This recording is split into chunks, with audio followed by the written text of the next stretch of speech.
Chapter 14. A Consultation.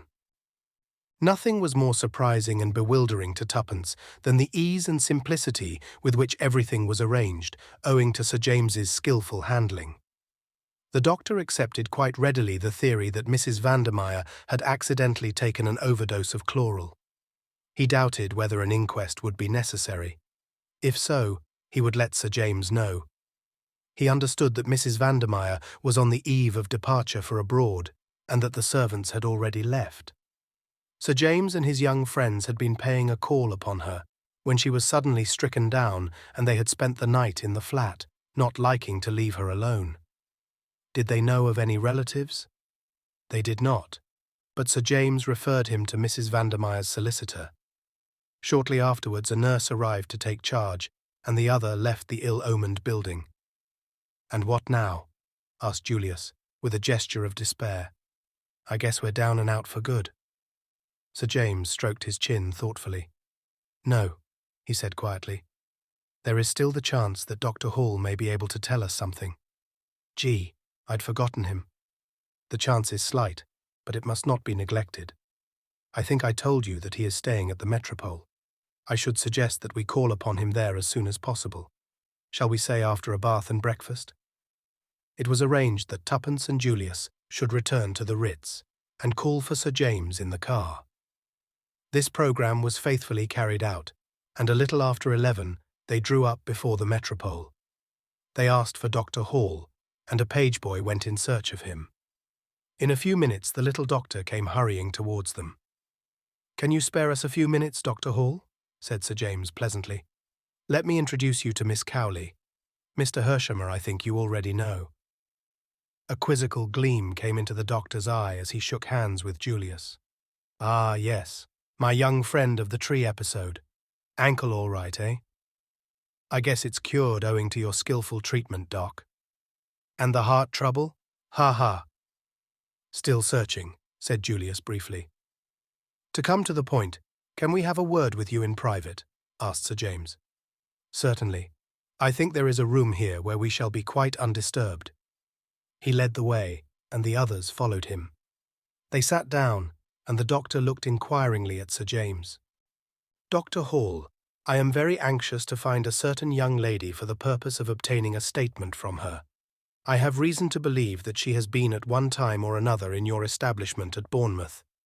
I hope I am transgressing no professional etiquette in questioning you on the subject.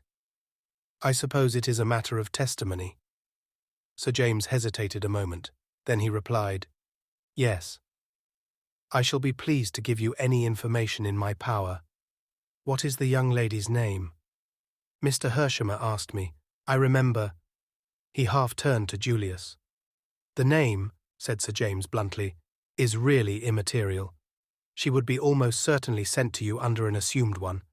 But I should like to know if you are acquainted with a Mrs. Vandermeyer." "Mrs. Vandermeyer, of 20 South Audley Mansions. I know her slightly." "You are not aware of what has happened?" "What do you mean?" "You do not know that Mrs. Vandermeyer is dead?" "Dear, dear, I had no idea of it. When did it happen?" "She took an overdose of chloral last night." "Purposely?" "Accidentally, it is believed. I should not like to say myself. Anyway, she was found dead this morning." "Very sad. A singularly handsome woman. I presume she was a friend of yours, since you are acquainted with all these details."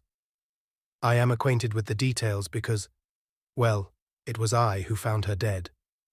"Indeed," said the doctor, starting. "Yes," said Sir James, and stroked his chin reflectively. "This is very sad news, but you will excuse me if I say that I do not see how it bears on the subject of your inquiry.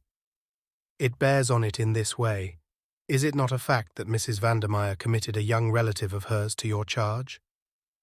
Julius leaned forward eagerly. "That is the case," said the doctor quietly. "Under the name of Janet Vandermeyer. I understood her to be a niece of Mrs. Vandermeyer's." "And she came to you?" "As far as I can remember, in June or July of 1915. "Was she a mental case?" "She is perfectly sane, if that is what you mean." I understood from Mrs. Vandermeyer that the girl had been with her on the Lusitania when that ill-fated ship was sunk and had suffered a severe shock in consequence. We're on the right track, I think. Sir James looked round. As I said before, I'm a mutt, returned Julius. The doctor looked at them all curiously. You spoke of wanting a statement from her, he said. Supposing she is not able to give one. What? You have just said that she is perfectly sane. So she is. Nevertheless, if you want a statement from her concerning any events prior to May 7th, 1915, she will not be able to give it to you. They looked at the little man, stupefied. He nodded cheerfully. It's a pity, he said. A great pity, especially as I gather, Sir James, that the matter is important. But there it is. She can tell you nothing. But why, man? Darn it all, why? The little man shifted his benevolent glance to the excited young American. Because Janet Vandermeyer is suffering from a complete loss of memory. What? Quite so. An interesting case, a very interesting case. Not so uncommon, really, as you would think. There are several very well-known parallels. It's the first case of the kind that I've had under my own personal observation, and I must admit that I've found it of absorbing interest. There was something rather ghoulish in the little man's satisfaction. And she remembers nothing, said Sir James slowly. Nothing prior to May 7th, 1915. After that date, her memory is as good as yours or mine. Then the first thing she remembers is landing with the survivors. Everything before that is a blank. She did not know her own name, or where she had come from, or where she was. She couldn't even speak her own tongue. But surely all this is most unusual, put in Julius. No, my dear sir. Quite normal under the circumstances. Severe shock to the nervous system. Loss of memory proceeds nearly always on the same lines. I suggested a specialist, of course. There's a very good man in Paris, makes a study of these cases. But Mrs. Vandermeyer opposed the idea of publicity that might result from such a course. I can imagine she would, said Sir James grimly. I fell in with her views. There is a certain notoriety given to these cases. And the girl was very young, 19, I believe. It seemed a pity that her infirmity should be talked about, might damage her prospects. Besides, there is no special treatment to pursue in such cases. It is really a matter of waiting.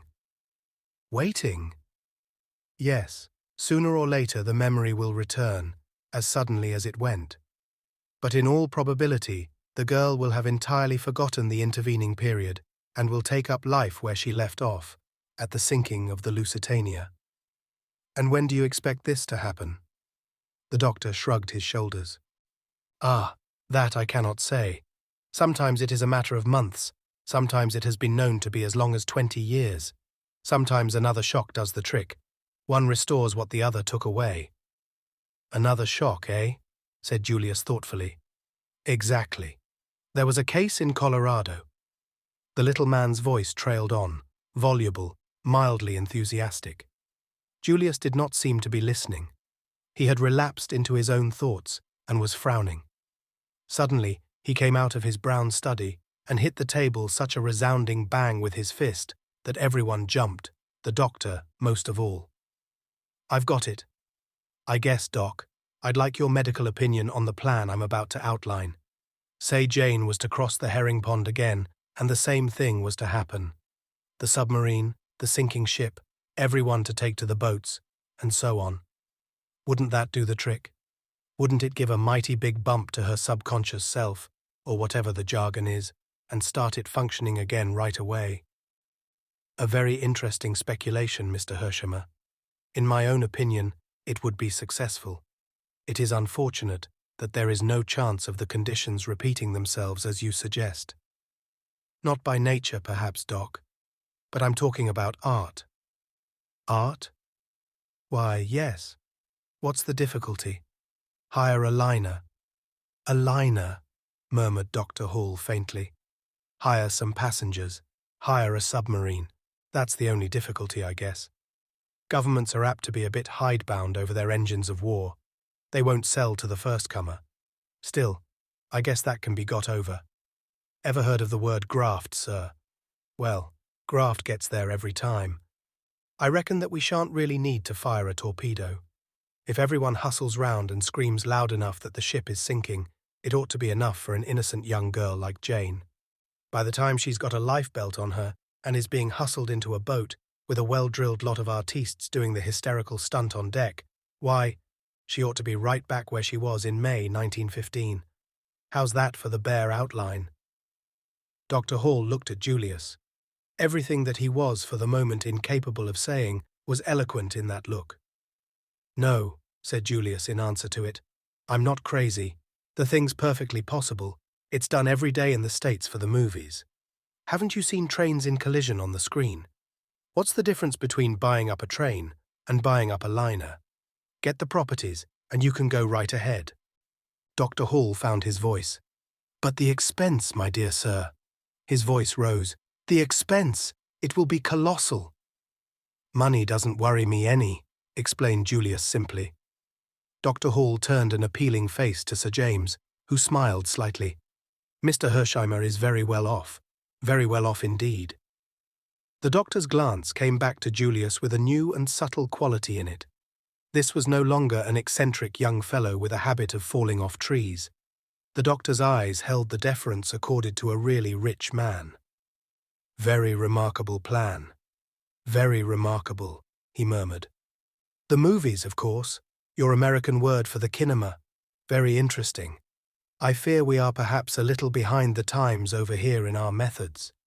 And you really mean to carry out this remarkable plan of yours?" "You bet your bottom dollar I do." The doctor believed him, which was a tribute to his nationality. If an Englishman had suggested such a thing, he would have had grave doubts as to his sanity.